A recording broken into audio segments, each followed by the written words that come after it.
kalau lomba kok nggak ada putusnya ya. Tak cobalah bisnis ini. Kita nggak punya modal burung di rumah, tapi kita beli langsung ke peternak, terus disekolahin, kebetulan burungnya bagus mas. Dan nanti dilombakan dia juara mas.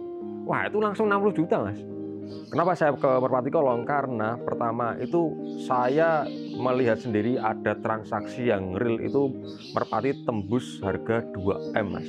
Jadi di situ saya punya motivasi mas untuk menghasilkan merpati yang serupa mas dengan gaya breeding dan inovasi yang kami lakukan.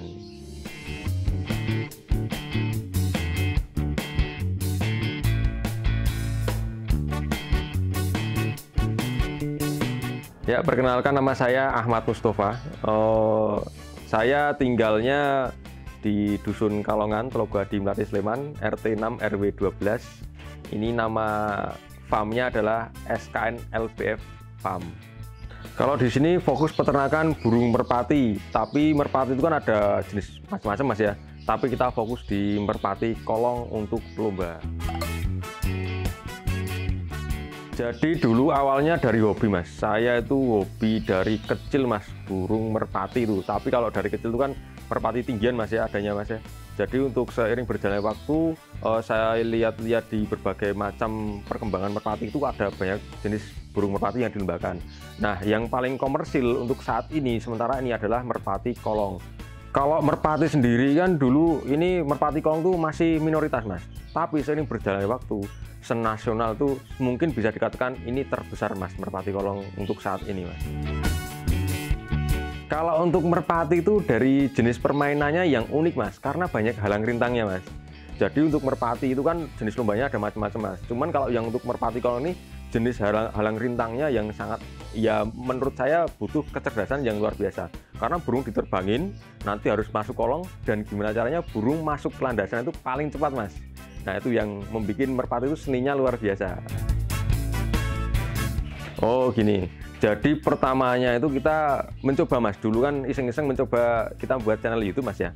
Nah dari channel YouTube itu ternyata di usaha merpati itu banyak mas yang bisa dikembangkan. Jadi dari permainan merpatinya sendiri, ada merpati kolong yang bisa dilombakan dengan gaya yang macam-macam. Yang keduanya ternyata setelah kita akses lebih dalam mas, itu ternyata ada yang bisa menjanjikan peluang bisnis yang sangat luar biasa. Kalau orang ternak itu sudah biasa mas ya.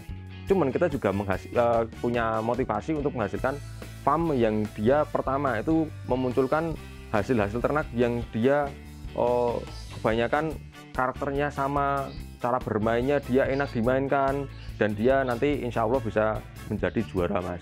Nah setelah kita ada farm tersebut, ternyata kita kulik lagi mas tentang merpati itu, ternyata merpati itu ada jenis usaha yang bisa lebih dikembangkan lagi, yaitu kenapa orang merpati kolong itu, kalau yang pencinta merpati beneran mas ya, itu mungkin ada yang lenggang, ada yang sibuk. Nah ternyata banyak pecinta merpati kolong yang memang benar-benar dia masih sibuk mas. Nah di situ kita punya peluang mas, yaitu gimana caranya orang-orang yang sibuk itu nanti bisa bermain merpati kolong. Nah di situ kita punya ide, kita bikinlah sekolah merpati mas. Nah itu jadi di sekolah merpati itu siapapun di situ yang ibaratnya orangnya sibuk bagaimanapun caranya, nah nanti kita akan kelola burung merpati kesayangannya biar tetap bisa lomba. Nah beliau yang punya merpati itu bisa nonton atau nanti kita reportkan hasilnya kepada user seperti itu. Burung bisa dari mana aja mas, dari peternakan boleh, dari bawa burung sendiri andalannya juga boleh. Cuman lebih direkomendasikan adalah kalau burung itu dari peternakan yang memang burung-burungnya berdarah juara mas. Nah apalagi ibaratnya ini ada si customer nih yang dia membidik anakan burung harga 2M nih, mau di sekolah nih, besok dengan motivasi burungnya beliau ini nanti akan juga juara seperti bapaknya. Nah itu boleh, itu sangat rekomendasi sekali. Jadi pertama adalah yang kita bidik itu adalah jalurnya dulu. Yang kedua adalah baru anatominya. Nah, tapi kalau ada orang umum yang, wah saya yakin nih mas dengan burung saya yang seperti ini saya juga bisa menjuarai kok mas burungnya. Oh nggak masalah. Nah karena kita di sini ada tahap seleksi mas. Seleksi itu kemungkinan paling cepat itu 2 bulan. Nah 2 bulan itu merpati itu udah kelihatan bakatnya.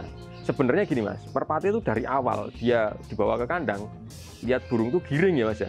Giring itu artinya gini, burung itu kan ada masa berancahnya mas ya, ada masa berancahnya, terus ada masa cinta-cintanya dan ada masa bapernya mas. Nah itu jadi pada masa bapernya itu kita bisa ngeliat tuh burung itu kan kalau baper itu kan kayak manusia nih, dari cowok tuh pasti ngejar nih si betina seperti itu. Nah dari itu udah kelihatan mas gimana burungnya tuh masuk ke betinanya, gimana dia caranya burung itu saking cinta sama betinanya itu nggak boleh diganggu sama cowok yang lain mas. Nah itu. Nah setelah burung itu diseleksi dari darahnya burung juara, anatominya bagus, burungnya tuh bapernya enak gitu kan. Nah nanti burung baru bisa di lot mas. Di lot itu jadi dia diterbangin pendek-pendek dulu. Nah habis diterbangin pendek-pendek nanti bisa dibawa ke lapak mas. Pada waktu dibawa ke lapak, nah nanti burung itu bisa diseleksi mas. Karena gini, pada saat burung itu tidak berkompeten dalam bidangnya atau burungnya darahnya asal-asalan, nah nanti burung itu dibawa ke lapak bisa mentalnya takut mas, nggak jadi. Ibaratnya mentalnya kerdil gitu mas. Diterbangin banyak, lihat banyak orang dia takut. Terus nanti burungnya itu kalau diterbangin agak jauh bisa hilang. Nah itu dipengaruhi dari mental si burung. Nah jadi setelah dari kandang dia diterbangin, nanti setelah di lapak dengan lingkungan baru dia kurang bagus bisa diseleksi, kalau bagus dilanjutkan mas. Nah bagi yang bagus nanti ada tahapan mas, tahapan kira-kira setengah tahun mas. Nah setengah tahun itu nanti burung bisa diadu mas. Nah itu baru serunya di situ mas. Jadi selain kita tuh nyekolahin burung, nanti kita juga ikut lomba mas. Nah di situ kita juga bisa gimana caranya burung itu diproses lagi ke jenjang berikutnya. Biar gimana caranya burung itu juara dan bisa membuat bangga pemiliknya, seperti itu mas. Jadi kalau untuk di SKN ini, nanti burung ini akan kita latih dengan maksimal mas. Ibaratnya kita latih secara burung ini kayak milik pribadi mas. Kalau milik pribadi kan pasti disayang mas ya, disayang. Perawatan kita juga harus rutin mas. Terus perawatan itu nggak dibeda-bedakan dengan burung yang lain. Itu dari sisi perawatan dan kasih sayang mas. Yang kedua, nanti kita latih rutin, setiap minggu report kita akan berikan kepada customer mas. Jadi mas burung ini di hari pertama kayak gini kerjanya, hari kedua, hari ketiga sampai ke hari keempat, hari minggu itu kerjanya kayak gini. Kita reportnya akan kita berikan setiap minggu atau setiap bulan atau setiap nanti setelah itu bagaimana progresnya. Nah pada saat taraf seleksi burung itu kan nanti kan kalau memang nggak bagus ya nanti akan kita kembalikan. Kalau nanti bagus ya kita lanjut ke tahap berikutnya mas. Pada saat lanjut tahap berikutnya itu kan banyak kendala mas ya. Kendala kan kita utarakan. Tapi biasanya yang kita janjikan kepada customer adalah burung itu kita latih dengan maksimal mas, seperti itu. Dan kita janjikan burung itu akan nanti layak lomba mas sebelum kita memberikan raport kelulusan kepada si burung tersebut. Nanti setelah raport si burung tersebut lulus, nanti bebas dari sisi customer nanti mau dibawa pulang dimainkan sendiri atau nanti dilombakan di sini gitu mas.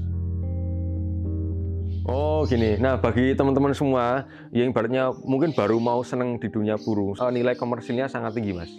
Nah pada saat orang itu nyekolahin burung, ibaratnya gini, dari sisi bisnis mas ya, itu burung kalau beli di farm kami, itu range harganya antara 1 sampai 2,5 juta mas. Tergantung burung itu pertama dari keturunan, yang kedua dari kinerja sebelum-sebelumnya atau kakak-kakaknya atau nanti indukannya dan sebagainya. Itu kan nanti akan menggambarkan kerja si burung nih mas.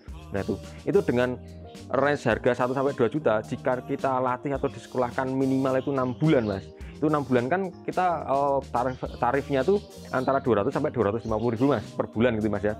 Nah itu kalau dikalikan 6 kita kira-kira ya 1.500.000 itu sudah oke mas.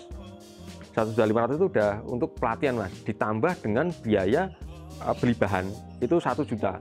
Itu kan sudah sangat worth it pada saat 2.500.000 dikeluarkan, nanti burungnya dijual dengan harga 2 juta. Itu udah sangat, wah ya menurut saya sudah bagus lah mas. Kita udah untung 2,5 juta kan lumayan mas ya. Nah itu.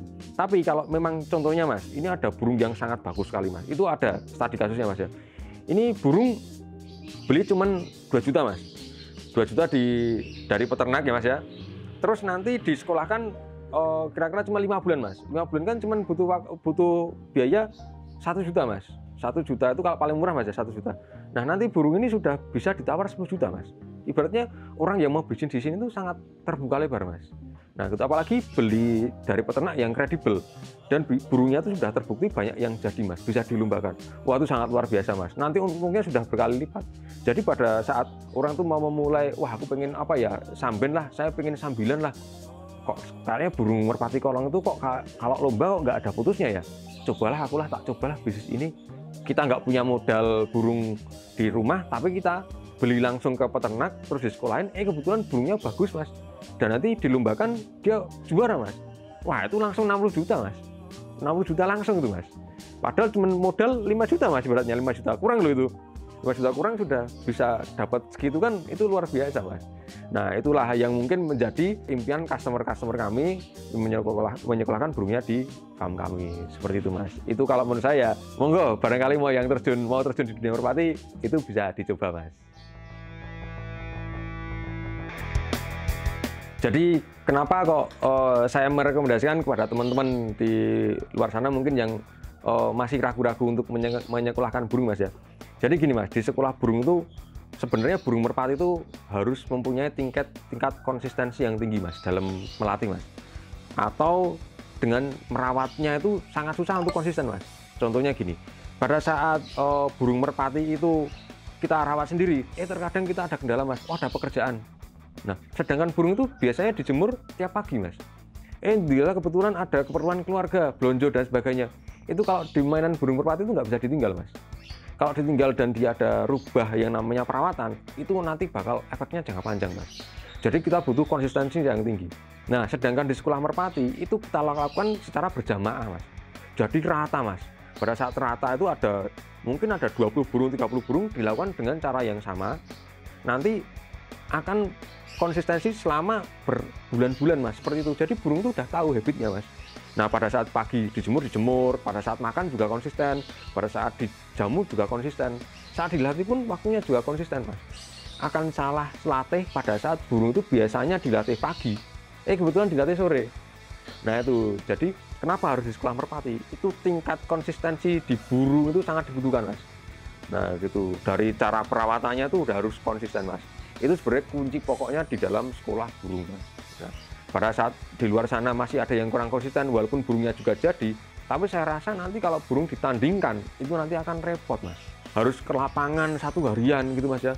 Orang juga bakal, wah aku sendiri aja kalau orang umum nggak pernah lomba burung, sekali dilombakan kita satu harian di sawah Mas, bayangkan Mas. Panas Mas, males Mas.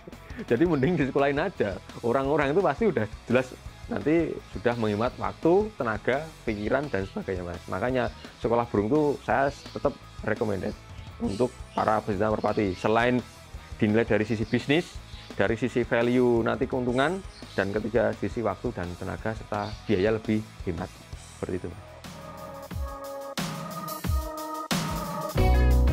Kunci sukses berternak merpati pertama itu adalah sebenarnya dari pengalaman Mas.